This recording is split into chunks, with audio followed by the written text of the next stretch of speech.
Thanks very much, Gavin, for inviting me. So I'm sure some of you in the room already know quite a lot about the Administrative Data Research UK programme, but today I'm going to be focusing on just telling you why I think it's really important, this programme, and also why I think it's exactly the right time to do this, building on the previous investment that some of you might know, ADRN. So I think this quote from Hetan Shah sums up quite nicely one of the main reasons why we were funded over this period, 3-year period, to do this work. So where everyone knows that government departments lead on certain policy areas, but where policies cross departmental boundaries or the data to support policy making evidence-based decisions falls across different departments, it can be really difficult for one department to make it a priority to do all the data sharing agreements, to actually collate that data, link it to inform policy. So that's why we're here. And that's also assuming that the data exists in the first place and that the department wanting to collate the data has the right infrastructure to build the data, curate it, look after it, and give access to it to researchers. So if I just go on to talk a little bit about what the ADR UK partnership is about, I'm the director of the Strategic Hub team, which is based in ESRC, and we've also got partnerships right across all of the devolved administrations, and these are partnerships between academics and government. And that's really building on everything that did work in the previous ADRN investment when the devolved administrations quietly got on and really proved the value of evidence-based policy making using administrative data. And we're also funding the Office for National Statistics, and they're a really, really key partner because we're funding the development of their secure research service. So that was previously really restricted to just how to share access to ONS data, but we're funding them so that they can develop that service so it can be a service run on behalf of government. And if I just briefly talk about ADR UK's approach, so we're funding the work that needs to be done sometimes, as I explained before a data set can be created.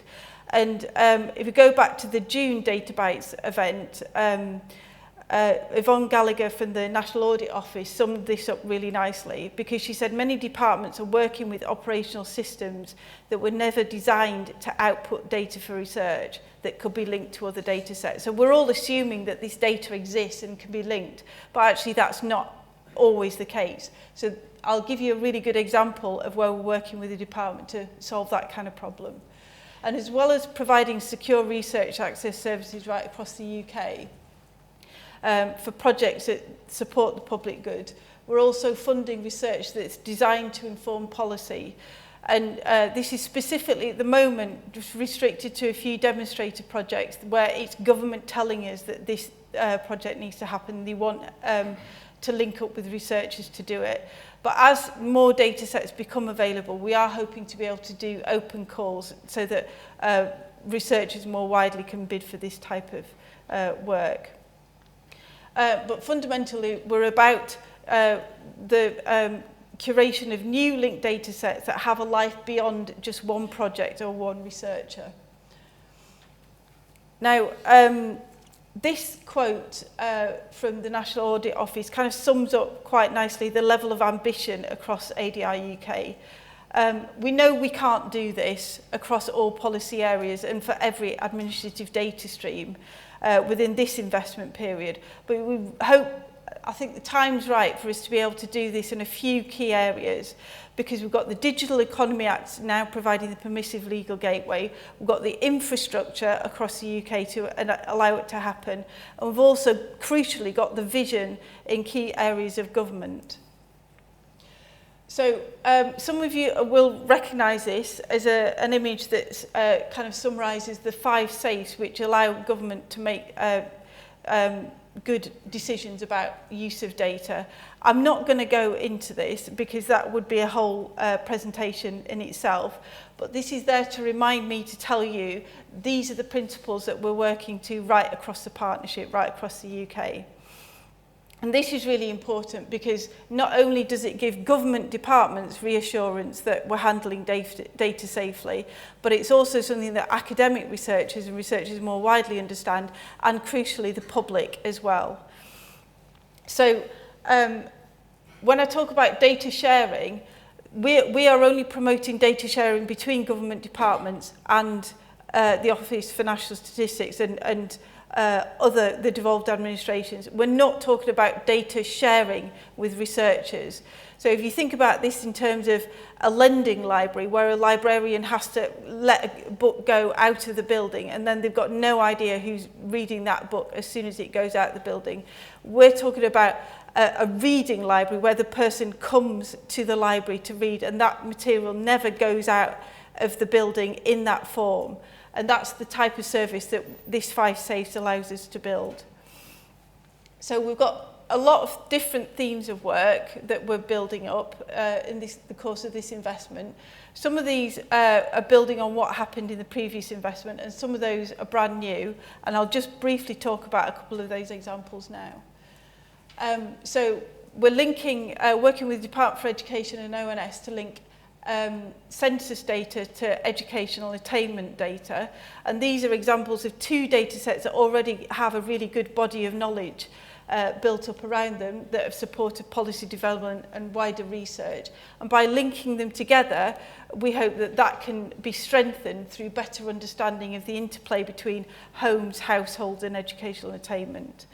And we're also working with the Children's Commissioner's Office to develop new definitions of vulnerability, and it's going to be all based around this work and building on this approach.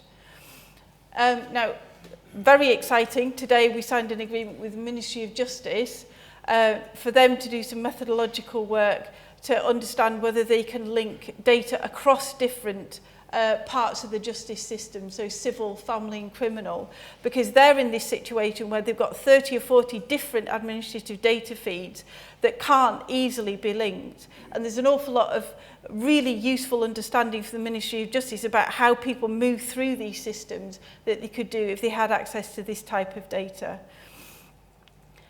And just wanted to finish by saying that this partnership is bringing government, researchers and members of the public together to agree how data should be used safely and securely to support evidence-based policy making and wider research. And please do check out our website. There's an awful lot of information on there about what I've talked about today.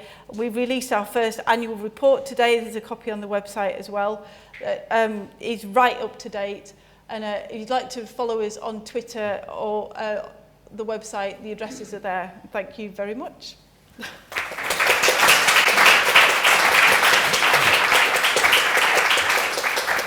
Thank you very much. Emma, who would like to ask the first questions? Huge amount of ground to cover, potentially. As we've got one there. Any more in the first round? And one down here as well. And one down here as well. Sam from Confidential. There's a lot of good to do with data. How will the people in the data sets know that these projects are being used, and how will they be able to see what the results are? Thank you. And then we've got one in the second row down here.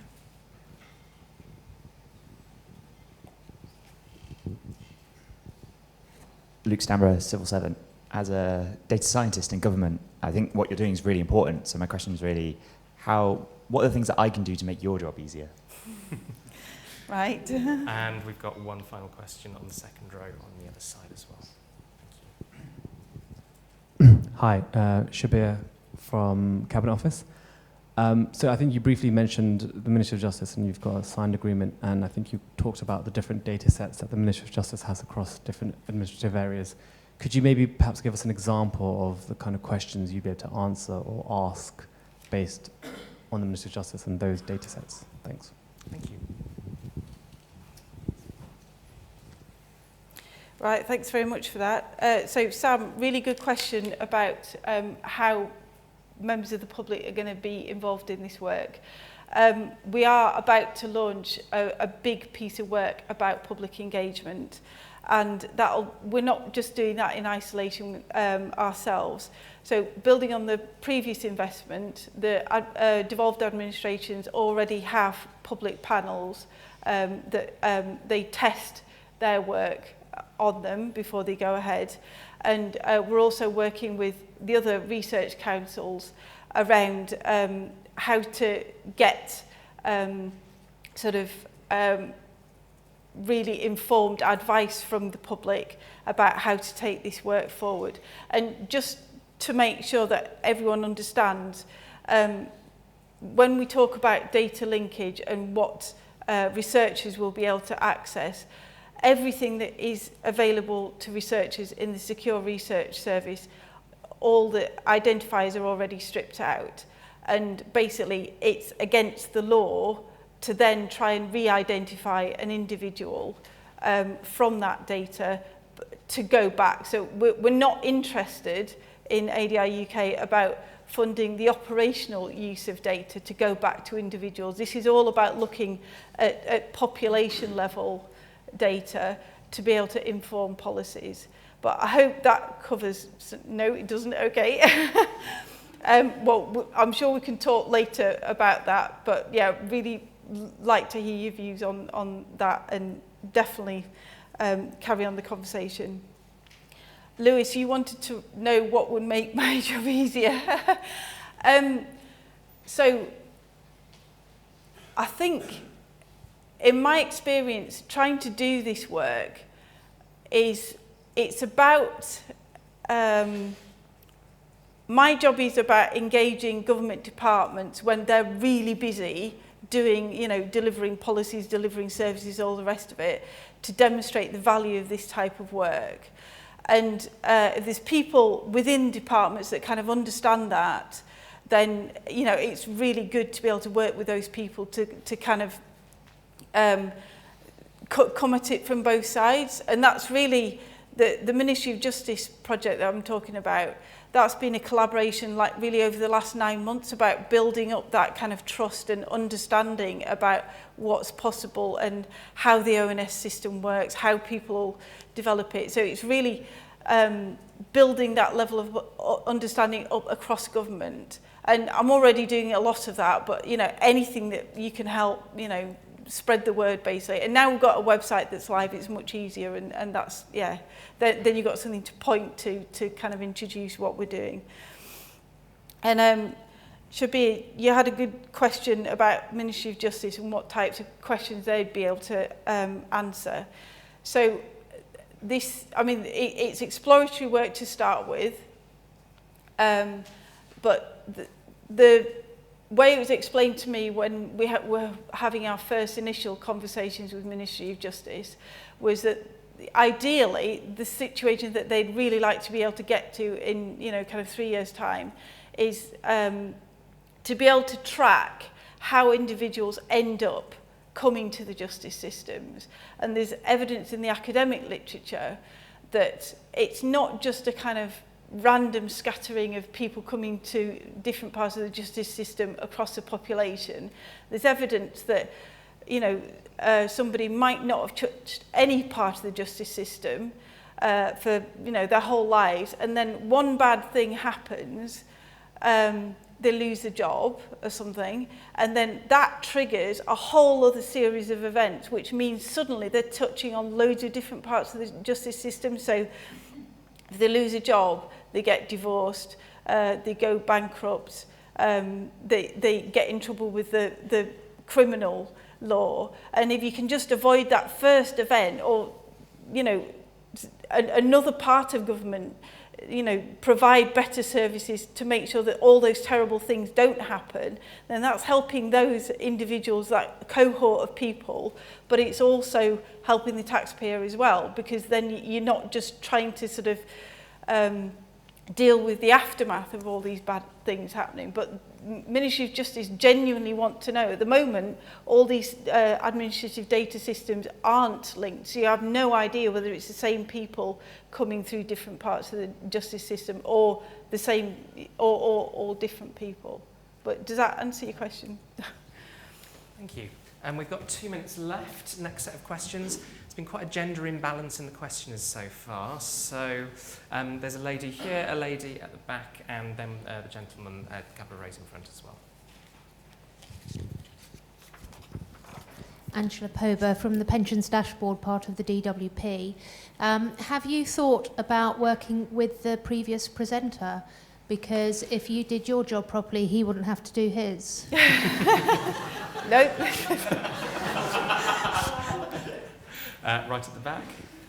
Jen Person, Defend Digital Me. What assessment have you done of the risks of public perception to the linkage of the National Pupil Database with Census data?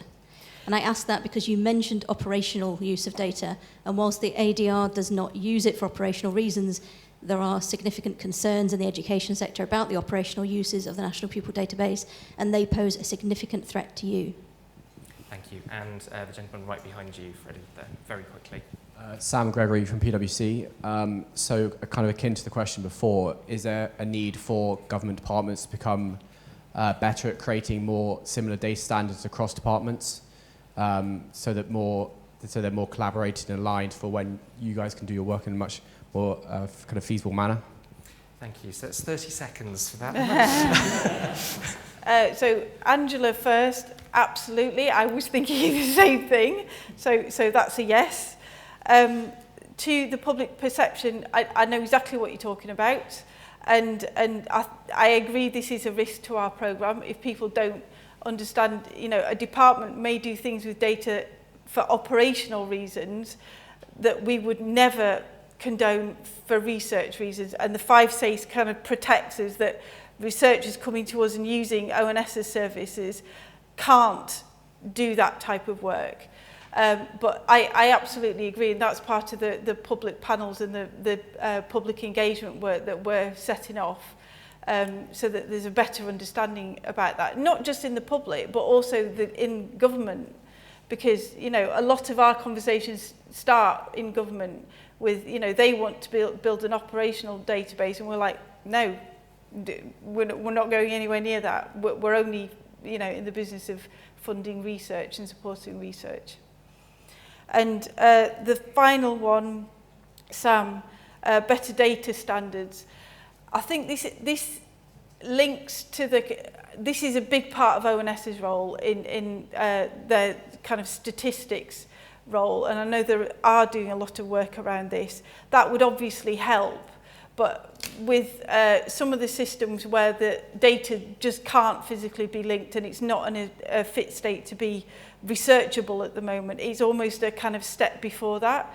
But I think that's the type of work that would have to be done when there's a new operational system being built. So, for example, HMCTS are making all their court services digital. I'd really hope that when that type of work's done, the data feeds that come out do support valid research to be able to done for the public good. Thank you very much, Emma. Okay.